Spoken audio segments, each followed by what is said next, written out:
What's going on, you guys? It's KP here, bringing you a team deathmatch on Carnival. Now, today there's a few new things I want to go over pertaining to a team deathmatch. A couple of them being just strategies for encounters with the enemy. Another one being placement on the map. Now, in team deathmatch, unlike objective game types, there are no set spawns. The spawns are relative to where your team is and their team is. So if you and your team are on the right side of the map, the other team is going to spawn on the left side of the map. I mean, they're going to spawn away from you to give them a chance to get out. So there's no way to spawn trap the enemy. And I actually kind of like that. It makes it more random. It makes it where, you know, it's a little bit of surprise, a little bit of fun. But right here I fell. But not to worry, I get a really good score this game. But okay, let's talk about how to work Carnival. As to any other map, you want to try to stay to the outside and keep looking in, because that's where you're going to catch most of your enemies. You're going to catch them running through the middle. They're not going to be looking for you, so you get an easy kill. This game is all about making the kills as easy as they can be without taking much risk. Now, right here, another one thing you want to do, you always want to try to rush this little castle thing right here, because there's usually one or two guys up here trying to get their kill streaks. And this guy was up here trying to noob tube, so I'm just going to go over here and slice him. There you go. But, I mean, there's always someone up here. They'll usually be one or two. Usually no more than that, but sometimes there are. So proceed with caution. Now, as you see, I'm going to check around there in the, I guess that's the Dodgem station. There's usually some people around in there too, but not today.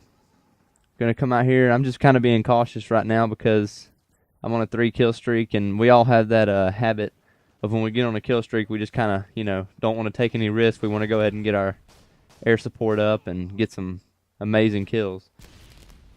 So right here, I'm checking out here through the middle, checking the funhouse. That's another hot spot. I hardly ever go in the funhouse anymore unless I'm playing an objective game type. If I'm playing team deathmatch, you will very rarely see me go in the funhouse. Reason being, it is so close quarters and there's so many entrances to it that you will most likely die before you can get any significant kill streak. The risk outweighs the reward, in my opinion. Check the rocket. I mean, 9 times out of 10, there's going to be a guy in that rocket tube trying to snipe or do his thing. Right here, you're going to see that I run away from this guy. The reason I ran away from that guy was not because I was scared. The reason I ran away from that guy was because there was no way I was going to beat him in a gunfight. He had cover. The only thing poking out was his head, and I had no cover in that spot, and the only way I could run was back. So I ran back and got out of there. I'll live to fight another day. And my kill streak continues to grow. Now, right here, this is a bad spot for me to be in. You're going to want to move to the right a little more, about right here. You don't want to leave yourself exposed at all. You want to try to always move towards cover, and you want to move from cover to cover. You never want to just run out in the open. It's a very, very bad habit to have if you plan on, you know, staying alive. Get my Harrier, but this Harrier sucks. It doesn't do anything that I remember. I don't think it does anything. Now I'm just kind of waiting on him to get my AC-130. So this part right here is a little boring. Let's talk about some close encounter tactics. Okay, say you run up on an enemy and he sees you and you see him at the same time. What you want to do in that situation is you want to be ready to knife if you're close up. Because usually the first person to knife in a close quarters encounter is the one who wins. Sad to say it, but that's usually the case. I don't care if they have a shotgun. I don't care if they have Raficas or, you know, an SMG. If you knife them, they're dead. They have to shoot you at least once or twice. All you have to do is hit the knife button. So remember that. The first person to knife in a close quarters situation is usually the one who wins. And if you're running the tactical layout like I am, that's a very hard thing to do because you have to actually reach across and hit the B button, and all they have to do if they are running the regular button setup is just click in the joystick. So some other, I mean, there's other things you can do. If it's like medium to close quarters, you can try the drop shot, which is I like to do that. That gives you it just kind of buys you a little time. If they see you first, drop down, because if you're just standing there, you're gonna die. You got to try something. That actually, it doesn't work all the time, but it works enough to where you should try it. It's better than just standing there. Always try to be elusive and try to make them work for their kill. Right here, see the guy coming, stun him, and don't forget to use your stun grenades. Very, very important. Right here, I die again, and I'm getting very mad, so I'm about to pull out my Sandy Ravage class and try to go to town, but that doesn't happen because I don't think I die again. Go out there here, spot this guy. See what I mean? I run from the outside, look in. A lot of people, if they're running to the outside, they just look straight ahead. If you want to get a lot of kills, you're going to want to look in when you're running out. Just every once in a while, if you see an open space to your right or to your left, just check it. And if you see someone, pop them off and keep moving straight. Keep moving to the outside. It makes it where the enemy can't track you down.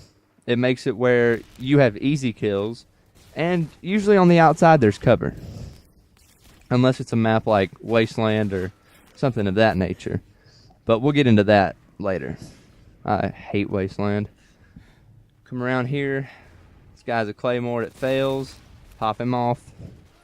Pick up his M16 with a noob tube. What do you know?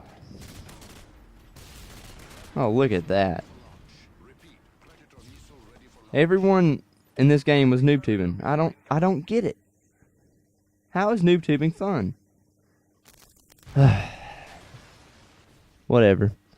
Got my Harrier, or I'm about to get my Harrier, I guess. I think I have it.